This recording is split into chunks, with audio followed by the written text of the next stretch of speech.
धन धन सतगुरु तेरा ही आसरा, हाजिर नाजिर जिंदा राम तेरा ही आसरा।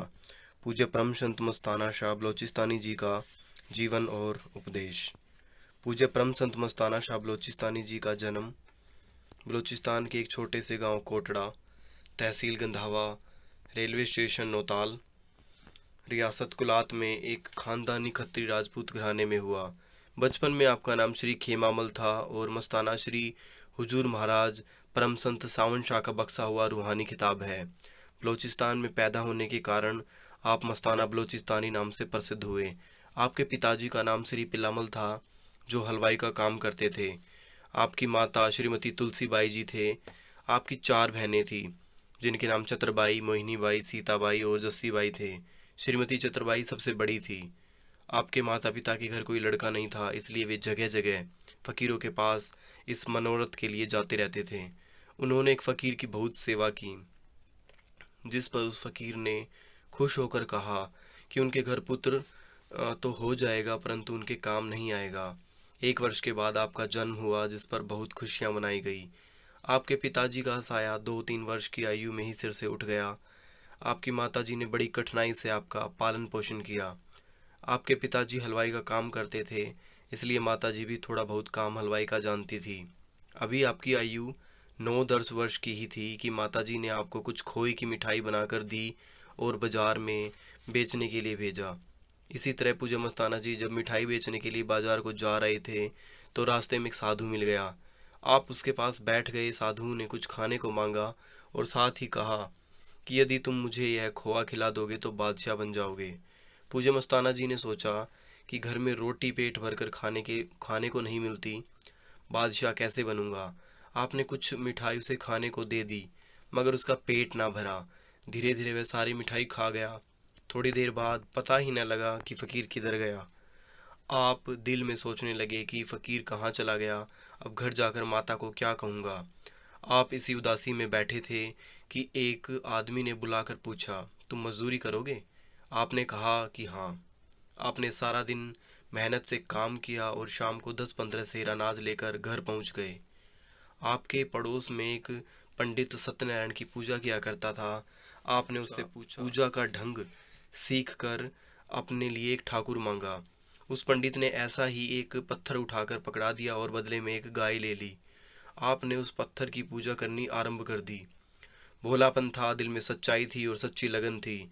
उस पूजा के कारण आपके अंदर करामातें आनी शुरू हो गई। प्रतिदिन प्रातःकाल आपके सिरहाने के नीचे 1 रुपया पड़ा मिलता। धीरे धीरे आपने अपने हाथों से एक मंदिर बनाया और उसमें सोने की एक मूर्ति बनाकर रखी। आप दिन रात कीर्तन में मस्त रहने लगे। आपकी भक्ति की चर्चा होने लगी। लोग उस पंडित को छोड़कर आपकी इज्जत करने लगे। आप धागे और ताबीज बनाकर देने लग गए, जिससे लोगों के कामों में सफलता होने लगी। दूर दूर से लोग आने लगे। आपके पास चढ़ावे के रूप में बहुत मिठाई, पतासे तथा फल आदि जमा होने लगे, जो आप लोगों में ही बांट देते। अब आपके पास बहुत सी गाय हो गई और उनकी भी सेवा करते। सत्यनारायण की पूजा काफी अरसे तक करते रहे। पूज्य मस्ताना जी के बाजू पर सत्यनारायण की छपी हुई मूर्ति पूज्य मैनेजर साहब जी ने भी देखी थी। एक दिन एक फकीर आपके मंदिर में आया। वह आपके साथ परमार्थ की बातें की और कहा, जब तक आपको पूरा मुर्शद नहीं मिलता, रूहानी ताकत आपको नहीं मिलेगी और आप नरकों में जाओगे। मस्ताना जी यह सुनकर बहुत घबराए। साथ ही मन में यह दिलासा दिया कि यह फकीर झूठ बोलता है। तेरे पास इतनी करामात है, तो नरकों में कैसे जा सकता है। फिर ख्याल आया कि इस फकीर को कोई चाय आदि पिलाकर इसकी सेवा करूं। आपने फकीर को कहा, आप अंदर बैठो, मैं आपके लिए गाय का दूध निकालकर चाय बना लाता हूँ। और साथ ही दिल में डर आया कि कहीं यह फकीर सोने की मूर्ति लेकर भाग ही न जाए। सो आप उस फकीर को अंदर बैठाकर दरवाज़ा बाहर से बंद करके चाय बना लाए। जब दरवाज़ा खोला तो वह फकीर वहाँ न था। आप बड़े हैरान हुए। मूर्ति को देखा, वह वहीं पड़ी थी। अब आप उदास रहने लगे कि फकीर तो कोई सच्चा फकीर ही था और मेरे से ज़्यादा करामाती था। एक दिन आप एक मुसलमान फकीर के पास गए। उसने पूछा, कैसे आए हो? आपने कहा, हमें खुदा की तलाश है, खुदा चाहिए। वह फकीर बोला, ओह ओह, एक हिंदू मिला है जिसने खुदा को मिलने की बात की है। बाकी सभी दुनियावी इच्छाएं लेकर आते हैं और दुनिया की चीज़ें मांगते हैं। उस फकीर ने फरमाया कि खुदा तो उसके पास नहीं है। फिर पहले वाला फ़कीर सपने में आगरे में दिखाई दिया। उसने फरमाया, अब तू बहुत थक गया है, अब तू सीधे ब्यास चले आ।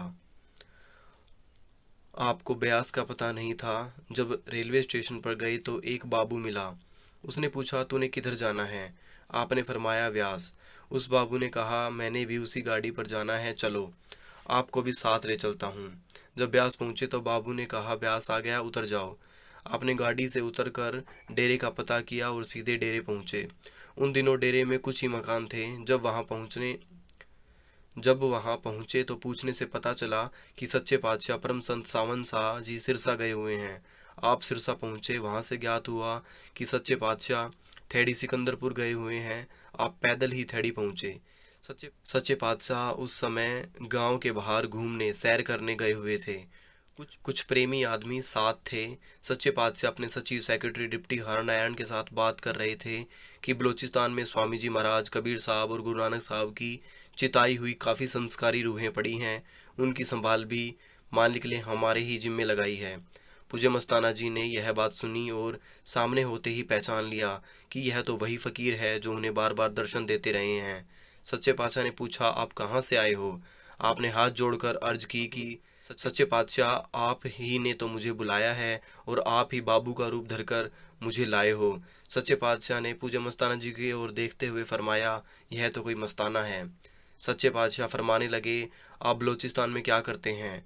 मस्ताना जी हाथ जोड़कर बोले, सच्चे पातशाह, आपने 3 बार बलूचिस्तान में दर्शन दिए हैं, आप ही मेरे को लेकर आए हो, आपको सब पता है। यह सुनकर सच्चे पातशाह हंस पड़े और फरमाने लगे, आप बलूचिस्तान जाएं, मंदिर को गिराकर सोने की मूर्ति को लेकर आएं, आपको जिंदा सत्यनारायण देंगे। मस्ताना जी हाथ जोड़कर बोले, यह काम मुश्किल है। सच्चे पातशाह फरमाने लगे, अगर आपको जिंदा सत्यनारायण चाहिए तो आपको यह काम करना पड़ेगा। मस्ताना जी सच्चे पातशाह जी से आज्ञा लेकर बलूचिस्तान गए और मंदिर गिराकर सोने की मूर्ति को लेकर सिकंदरपुर पहुंचे। मूर्ति को सच्चे पातशाह के चरणों में रखकर हाथ जोड़कर खड़े हो गए। सच्चे पातशाह फरमाने लगे, आपको जिंदा सत्यनारायण दिया और आपको जपने के लिए नामदान भी देते हैं। आपके सब काम पूरे होंगे। बलूचिस्तान में बहुत सी रूहें पड़ी हैं, आपसे सेवा लेनी है। आप बलूचिस्तानी मस्ताने हैं, आप बलूचिस्तान जाओ, मंदिर वाली जगह पर एक झोपड़ी डालकर बैठो और नाम जपो। आपको कोई भी गाली निकाले या भला बुरा कहे, उसको कोई उत्तर ना देना। आपने नाम शब्द की कमाई सच्चे पातशाह जी के हुक्म अनुसार की। आपके पास संगत भी आने लगी। आप साध संगत को सच्चे पातशाह जी के गुणगान सुनाते और संगत मस्त हो जाती। आप बलूचिस्तान में मशहूर हो गए। आपने साध संगत को लेकर हर महीने ब्यास आना शुरू कर दिया। आप जब साध संगत सहित स्टेशन पर उतरते तो अपने पाँव में घुंघरू बांध लेते। आप सारे रास्ते नाचते हुए आते। जब आप ब्यास पहुंचकर नाचते हुए संगत के साथ सच्चे पातशाह जी के दर्शन को जाते तो सच्चे पातशाह आपका प्रेम देखकर आपको कोई ना कोई बख्शीश जरूर कर देते कि आप बलूचिस्तान के बादशाह हैं। इसी तरह आप ब्यास आते हो, सच्चे पातशाह जी की खुशियां लेकर जाते। जब बलूचिस्तान में संगत बढ़ गई और आप इस इलाके के पीर फकीरों में मशहूर हो गए, तब सच्चे पातशाह के नाम से एक भंडारा रखा। आपने अपने मुखारबिंद से इस भंडारे की सूचना पीर फकीरों तक पहुंचाई कि आप सभी लोग भंडारा खाने के लिए जरूर आएं। पीर फकीर काफ़ी परेशान और हैरान थे। उन्होंने मीटिंग करके फैसला किया कि इस बार सारे इकट्ठे होकर चलो। भंडारे वाले दिन सारे संगत को इकट्ठा करके वहां पहुंच गए। मस्तानी मौज ने जब देखा कि नूरी नज़र से सब कुछ हो रहा है तो गुफा में जाकर सच्चे पातशाह के ख्याल में बैठ गए। अंदर से हुक्म हुआ कि मस्ताना लंगर खोलो, वे 1-1 रुपया भी साथ नगद दो। भंडारा शुरू हुआ। पहले तो सिर्फ लंगर और प्रसाद ही दिया जाता था, इस बार हर एक को 1-1 रुपया भी नगद दिया गया। वह फकीर बड़े शर्मसार हुए। वहां सच्चे पातशाह की बड़ी जय जयकार हुई। मस्ताना जी ने भंडारा समाप्त होने के बाद संगत को कहा कि हम सांगला होकर ब्यास जाएंगे। बलूचिस्तान के पीर साहब यह भंडारा देखकर बहुत हैरान हुए कि एक हिंदू फकीर ने सारे बलूचिस्तान को मस्त कर दिया है। उनके मन में मस्ताना जी के मुर्शद के दर्शनों का शौक पैदा हुआ। पीर साहब मस्ताना जी को मिलने गए कि मुझे व्यास लेकर चलो। पता चला कि मस्ताना जी व्यास के लिए चले गए हैं। पीर साहब को सेवादारों से पता चला कि मस्ताना जी सांगला होकर ब्यास जाएंगे। फिर पीर साहब सांगला आए। वहां से पीर साहब लाला रखा राम को साथ लेकर ब्यास पहुंचे और मस्ताना जी से मिले। मस्ताना जी ने सच्चे पातशाह से विनती की कि आपकी शरण में बलोचिस्तान का पीर आया है। सच्चे पातशाह ने पीर साहब को समय दिया, अंदर बुलाया और पूछा, बोलो आप क्या चाहते हैं। पीर साहब हाथ जोड़कर बोले कि मैंने बहुत टकरे मार ली परंतु कुछ भी नहीं मिला, अब आपकी शरण में आया हूँ। सच्चे पातशाह ने पीर साहब को हर तरह से समझाया। इस पर पीर बोला कि मेरी तसल्ली हो गई। अब पीर साहब ने विनती की कि मुझे वह नाम दिया जाए जो आपने मस्ताना जी को दिया है। सच्चे पातशाह बोले, आपको वह नाम नहीं मिल सकता। यह नामदान की दौलत सिर्फ मस्ताना बलूचिस्तानी के हिस्से में थी, आपको मेहनत करनी पड़ेगी। 3 बार पीर साहब ने हाथ जोड़कर विनती की कि मुझे वही नाम की बख्शिश दी जाए जो मस्ताना जी को दी है। सच्चे पातशाह जी ने बार बार इनकार किया और कहा, आपको मेहनत करनी पड़ेगी। इस बात से यह पता चलता है कि सच्चे पातशाह ने मस्तानी मौज को खास तौर पर नाम के द्वारा अपनी ताकत बख्शी थी। पीर साहब ने विनती की कि मैं आया हूँ दूर से, मेरी झोली भर दो नूर से। सच्चे पातशाह हंसकर फरमाने लगे, आपको मेहनत करनी पड़ेगी। बलूचिस्तान के पीर परम संत सावन शाह जी से आज्ञा लेकर बलूचिस्तान के लिए रवाना हो गए। सच्चे पातशाह सावन शाह जी मस्ताना बलूचिस्तानी जी से कहने लगे, आपकी बदली बलूचिस्तान से पंजाब में कर दी है। लाहौर, मुल्तान, गुजरावाला, मिंटगुमरी, सांगला व अन्य शहरों में सतगुरु का यश करो और संगत को भजन सिमरण करवाओ।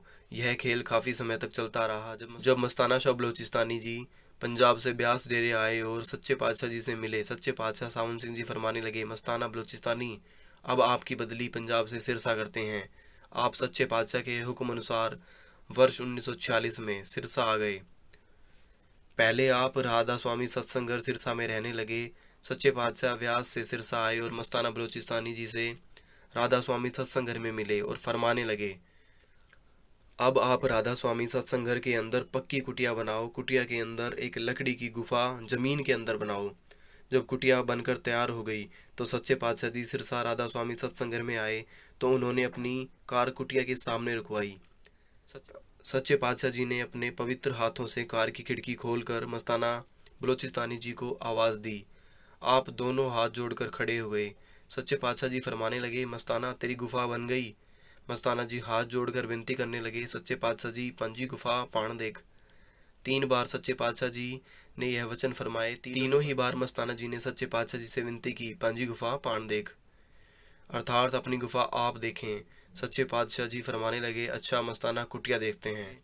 उन दिनों में संगत बहुत थोड़ी होती थी, संगत को प्यार बहुत मिलता था। जो एक बार सच्चे पातशाह जी के दर्शन कर लेता वह घर जाना भूल जाता था।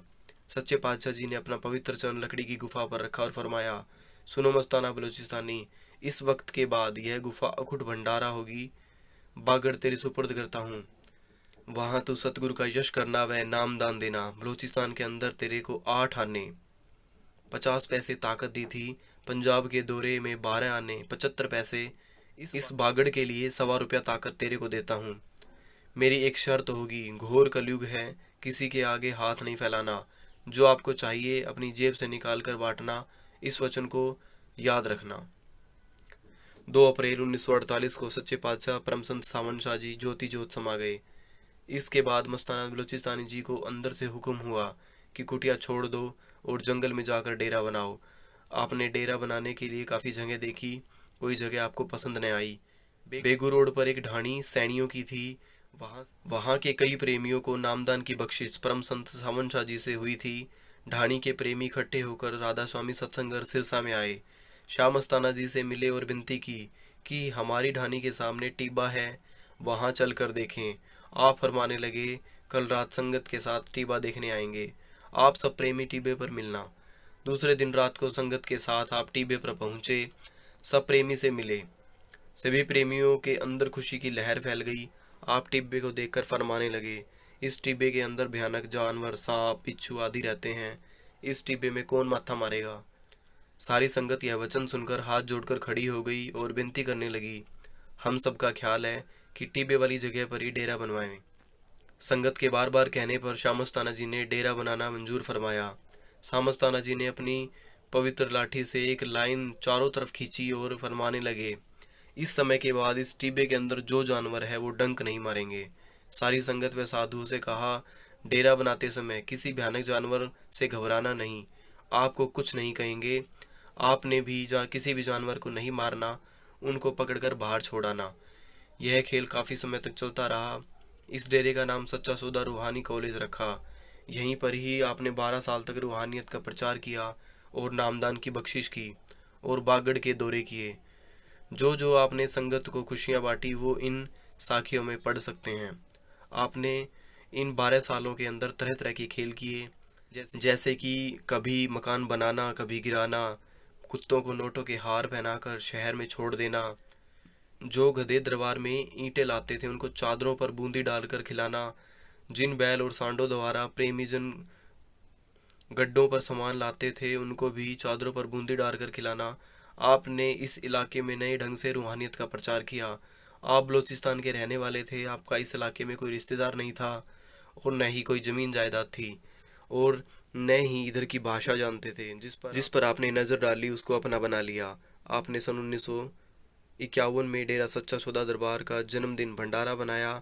आपने पूजे मैनेजर साहब को फरमाया, इतना राशन लाओ जिससे 1 मन हलवा तैयार हो जाए। भंडारे वाले दिन हजारों की संख्या में संगत आई, डेरा भर गया। उन दिनों में डेरे के चारों ओर कांटों की बाढ़ होती थी। संगत ने बाढ़ हटा हटा कर सत्संग सुना और दर्शन किए। सत्संग की समाप्ति पर शाह मस्ताना जी ने फरमाया, प्रसाद लाओ। सेवादारों ने आपस में सलाह की कि हलवे तो केवल 1 मन है, परंतु हजारों की संख्या में संगत है, सेवादार प्रसाद न लाए।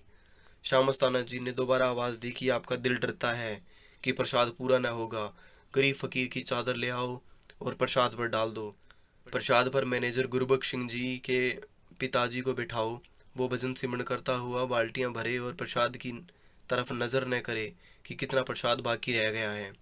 जब प्रसाद बांटना शुरू किया तो शाह मस्ताना जी स्टेज से उतरकर नीचे आए और अपने पवित्र हाथों से प्रसाद के बुक भर भर कर संगत के झोलियों में डालते रहे तथा साथ साथ 1-1 रुपये का नोट देते रहे। इसी तरह सारी संगत को रज करवाया। यह भंडारा 3 दिन तक चलता रहा। 3 दिन के बाद शाह मस्ताना जी ने सेवादारों को इकट्ठा किया और अंदर से हलवा मंगवाया, लेकिन प्रसाद उतना का उतना ही पड़ा था। आप संगत को कुश्तियां करवाकर सोना चांदी बांटते और सत्संग के अंदर मिठाइयाँ और कपड़े बांटते। यह खेल देखकर इस इलाके के लोग व अफसर हैरान थे कि यह फकीर चढ़ावा तो लेता नहीं, फिर नोट कहाँ से आते हैं। डेरे की कई बार तलाशियां हुई परंतु कुछ नहीं मिला। जो अफसर तलाशी लेने आते वो शाह मस्ताना जी के दर्शन करके मस्त हो जाते। आपने बावरी, भेटकुए, नट, सैंसी इन चारों कौमों का सुधार किया। धुनीदास बावरी को इश्क की रत्ती देकर इन 4 कौमों को चरणों में बुलाया और परमार्थ के बारे में समझाया कि यह जन्म अमोलक हीरा है, दोबारा नहीं मिलेगा। हक हलाल की कमाई करके रोटी खाओ, बुराइयों को छोड़ो।